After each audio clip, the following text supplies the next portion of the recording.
Hello, how are you? Hello. I am so excited. I got a special guest, and I want you to like this page and share it. When she told me what she does, I was just stunned and say, "Excuse me, say that again." And what is that?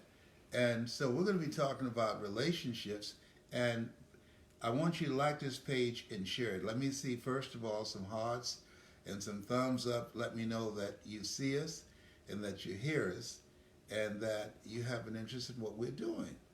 Now, let me share this with you. If there's anything that I feel that's primary in most people's lives are relationships of all kinds, relationships with ourselves, first of all, relationship with our significant other, which we're going to focus on today, relationship with our children, the people that we work with, our friends, the whole area of relationships.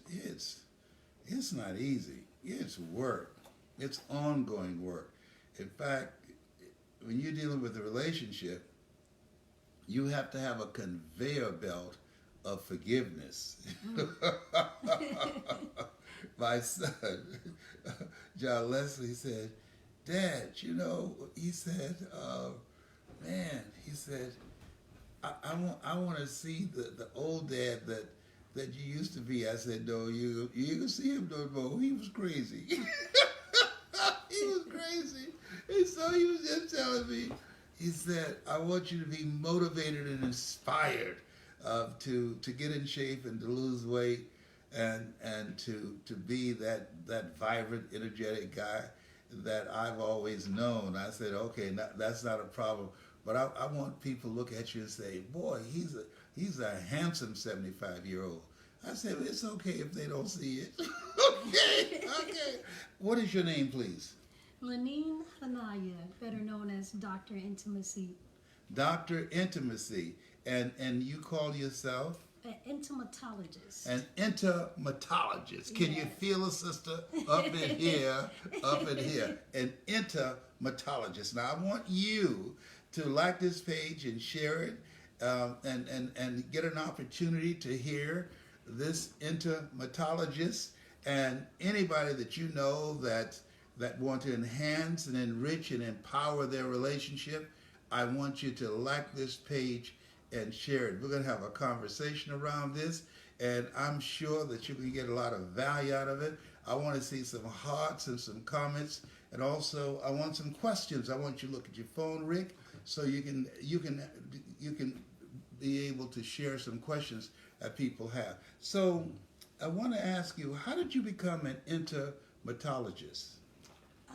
Well, there was actually a journey to becoming. So first of all, that's a self-coined phrase. It's not something that you can study in an actual university. Mm-hmm. I'm working on that actually. Okay. Yes.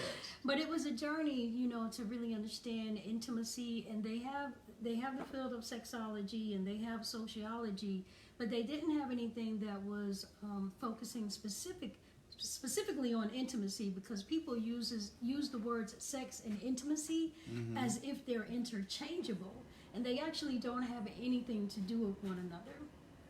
Now, I want to know the defining moment of when you decided this is my calling. This is something that I'm going to do, because we usually give a message out of our mess. So the share with us how you got to this place. Oh, yes, I'm going up in there. He digging. Okay, well, actually, there is a story, and I don't want anybody to be sad when I tell this story, but there is a backstory, some trauma that I had gone through in my life. So I was raped and molested when I was 2 years old. I'm sorry to hear that. And thank you, but I'm well recovered and well adjusted. But that led to me being very promiscuous as a teenager and a young adult. And so I picked up a lot of sexual energy from people going through those processes of connecting with people. And then I came into the church. I became born again, and I became a church leader. And what I found is that even though I had left that lifestyle, the influences of the lifestyle hadn't left me. And so I was still carrying the residue of that lifestyle. I was still carrying the temptations of it. And what I found, unfortunately, that there wasn't any real knowledge in the church that could really, really help me dig into the core of those issues that I was facing. And even worse than that, that the majority of the people in the church were dealing with those same issues secretly, and it wasn't being spoken about. Mm-hmm. And so it was a journey for my own deliverance, my own freedom to begin with. And so I began to study biblical sexology, and I started sharing some of those findings on a blog called Christian Sexuality. And I very quickly became the leading expert on Christian sexuality. I wasn't trying to. Yeah. It just happened because nobody was talking about sex openly from a biblical perspective the way that I was. And so, as I was going through that, I realized that had really impacted my life more than I realized. My sexual history had such an impact on me, and it was having a similar impact on other people, and I really wanted to share that. And that led me to understand that sex and intimacy were not the same thing. And so in the church, a lot of times there's a focus on deviant sexual behavior and what we need to stay away from. But anytime there's something that we need to stay away from, there's something on the other side of that we need to go to. Mm-hmm. And so I wanted to focus on not, okay, this is what we need to avoid, this is bad, but understanding that if people began to really understand what true intimacy is and why people even get into promiscuity, because they're looking for a connection. Everybody wants connection. Yes. And a lot of times we are under the fallacy that is what is going to satisfy that need for a connection is sexuality. And so I thought, if I can teach people what true intimacy is and how to connect at the core, because you said an interesting word in the beginning. You said this is about relationships, right? Mm-hmm. Well, what's the root word of relationships? It's relate, right? Yes. And so most people enter into a relationship not relating. They're not relating to one another. Right. So you're not really in a relationship. You're in an unrelationship, right? Because you can't be in a relationship unless you're relating. Yes. And if you don't first relate to yourself, how can you relate to anybody else? Yes. And so I understood that if we can really begin to, like you said, relate to ourselves, relate to the God that created us, and relate to one another, now we can have real relationships. Now we can really understand intimacy, and then we don't have to use something as a replacement for real intimacy. And that leads to actually healthier sexuality. Now you enjoy sex more because you're not trying to create intimacy with sex, because sex doesn't create intimacy. It reveals intimacy or the lack thereof. Oh, that's some great insight. Paul said, forgetting those things which are behind, reaching forth unto those things which are before, we press toward the mark of the higher calling. I heard something once that I often quote when I speak. It's from a movie called Magnolia, and it says, we might be through with our past, but our past is not through with us. Wow. That's so true. Yes. And so that really had to be challenging for you to bring this kind of conversation into the Christian community. You talk about being outside the box. Okay, come on, somebody. Yeah. Oh my good. What was the reaction when you initially began to introduce this conversation and this perspective, which is very insightful and very helpful and very empowering? There was a mixed reaction. There was a lot of discomfort. So a lot of times when I would go to preach, this was really fun because you would talk about this in a sermon? Yeah, I would do it in seminars. I would do it in the pulpit. And so you can't talk about something without really talking about it, right? Right. So let's pause there. You can't talk about something without really talking about it. All right. Tell me what you mean by that. Well, so we're in the church, and I want to talk to them about sexuality, which means I'm going to have to use sexual words. Yes. So right at the beginning of the service, I would have to get everybody comfortable, and I would just make them repeat names of genitalia. I'm like, okay, you're going to be shocked tonight, but tell your neighbor, she might say the word penis. We might use the word vagina tonight. I might even say orgasm, and I'm like, go ahead, gasp. So, I would kind of have fun with it. But, it's like these words don't belong in church. Why? Right. God put it on our body, and you're going to use it after the service. So I'm having a hot flash right now. Oh, my God. You are breaking new ground. Oh my goodness. Yeah, yeah. So, I know. How did you tell me the healing journey? Wow, that is a really long story. But I think my greatest healing, I would have to say, one of my favorite scriptures in the Bible is they overcame Satan by the blood of the Lamb and the word of their testimony. And my greatest freedom and my greatest healing is when I became shameless enough to heal others with my testimony. So when I became By telling your story. by telling my story, when I became transparent and I began to share with them some of the things that I had gone through. So you said, you're not done with your past. I mean, you're done with your past, but your past is not done with you. The way you overcome your past is you embrace the lessons that you learned from it. You embrace the greatness that comes out of it, right? My friend Rick taught me last night that 2 negatives make a positive. So you take the negatives from your past and you make something positive out of it, and now it no longer has control over you, because the reason that your past deals with you is because you don't deal with it. And I always say that about issues. You either deal with your wounds or your wounds are going to deal with you. Okay, did you get that? If you're just joining us, I want you to like this page and share it. And I'm speaking with Dr. Laleen and her website. What is your website, please? It's actually my name, so it's laneenhanaya.com. That's LANEENHANIAH.com.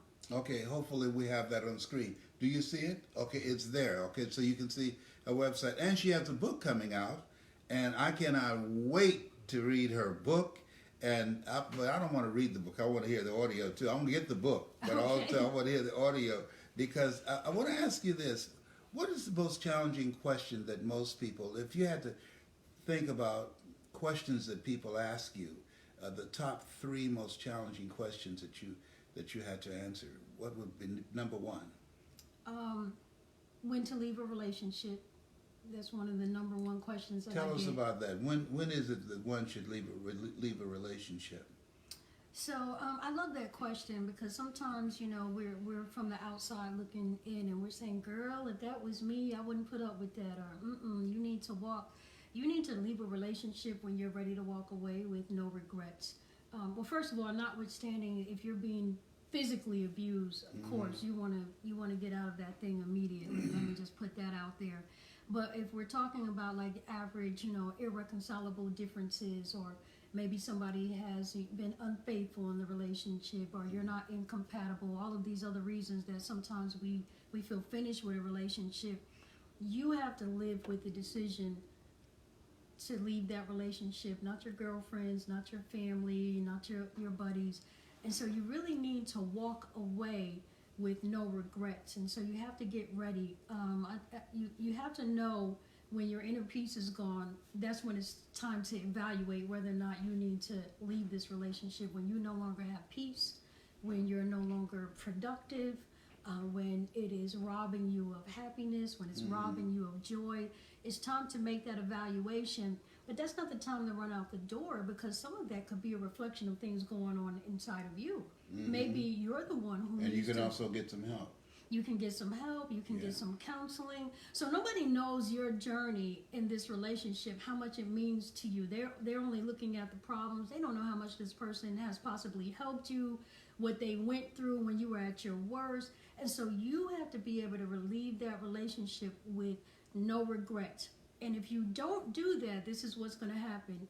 You're either going to relapse or you're going to rebound. You're going to relapse or you're going to rebound. You're going to go back to it. You're going to go back to that person, or you're going to go to somebody else just like them. Wow. So you have to be 100% ready, and only you know when that is. But you do have to take some action. You have to take some action. And if you decide not to take action, that's an action. That's an action too. That's right. One of the quotes I love very much is, stop complaining what's sucking the life out of you when you're providing the straw. Oh, that's good. That is so good. Okay. What's the second thing that people ask you? How do you know if somebody's in love with you? How do you know that? If they tell you over and over again, is that an indication? Well, no, because there's a difference between love and infatuation, and sometimes people get the two confused. I always say that love is a verb, right? Love is a verb. It's an action how a person treats you. But It's when I was an a disc action. jockey of lower consciousness, I said love is a misunderstanding between two fools, an abscess in a man's heart and a hole in his pocket. I wasn't saved then. Whatever. Oh my gosh! Please disregard. Straight from the record. Straight from me. I need it. I'm a baby Christian. That was back in the days that I was Les Brown, the man about town. But he's gone. He's dead. Bam, bam. All right. That definition goes in the Urban Dictionary. Yeah, right. All right. Okay, very good. Like this page is shared. I'm having a lot of fun with you. Okay, good. You know I need some prayer and some oil. All right? I have both. Okay, have both. very good. Okay, so the third thing. The third. Oh no, you didn't say. How can we? Is there a way how in do which you- you can tell that a person is in love with you, Okay, and well, you're in love with them? yeah, you know what? It's really good to, first of all, decipher infatuation from being in love, because it's not the same. So the infatuation is the emotional part of it, the excitement, the butterflies, not being able to see any of their flaws or their faults, staying on the phone, and those are good. People say that. What about being monogamous? Is that an act of And being in love? is that an act of being in love? Oh, you're going into my third hardest question. They actually kind of tie together, because people often want to know, can you be in love with two people at the same time? Like, if you cheat, does it mean you're not in love with the person you were in? Or if you fall in love with somebody else, can you be in love with both of them? Or either a person say I'm emotionally monogamous. Yeah. Okay, but I was physically. Or I'm physically monogamous, but not emotional. That's the thing too, Right, right? right. So yeah, because you can be in an emotional So affair. what's your response to them? Well, first of all, if you're in love, you're willing to take risk. So if you're not willing to take a risk with a relationship, you are not in love. What do you mean by that? Well, love leaves you very vulnerable. To really be in love with somebody, I would say, if I really had to define intimacy in a word, if I really had to sum it up in a word, I would say it's vulnerability. Mm-hmm. I mean, when you're intimate with somebody, you're giving them access to the core of your heart, like the core of who you really are. And that's your most tender, most sensitive, most vulnerable place. It's a place where they can do a lot of damage. Mm-hmm. Okay? So if you're not willing to be vulnerable, if you're not willing to take the risk to be vulnerable, then you're not really in love. If I had to define love with one word, if I had to give you a word definition of what love really is. You want one guess? You want one Yes. guess? Okay, you guess. You get one guess. What love really is. Being authentic. Okay, that's really good. That's actually in line with intimacy. That's one of the core pillars of intimacy. 4 pillars of intimacy is authenticity. But no, my one word definition for love is sacrifice. Yes, Sacrifice. I agree. So if you want to know if somebody's really in love with you, you're going to see somebody actively making sacrifices to preserve and nurture that relationship. I've always said that if you're in a relationship and you love the person, that you have to have an agreement that the two of you will not go crazy at the same time. Yeah, I like that. I like And then that. somebody's going I to say, like wait that. a minute. No. This ain't going down like this. We love each other. Right, right. And so anger is a wind that blows out the lamp of the mind. And I'm going to stand for the relationship, and we have to take this up later. Right, I love it. I love Yeah. it. That's very true. That's good. Tell everybody who you are and where they can find you, please. My name is Lanine Hanaya, better known as Dr. Intimacy. And you can actually find me on my website, laninehanaya.com, which is in the comments. I'm really active on Facebook, so please follow me on Facebook. So I do a lot of live videos like this throughout the week. You'll be able to interact with me. And the correct spelling of her name is, you should be able to see it on our Facebook right now. Any question? If you have some questions, let's take 3 questions from our audience and see what they would like to ask. I want to ask you, and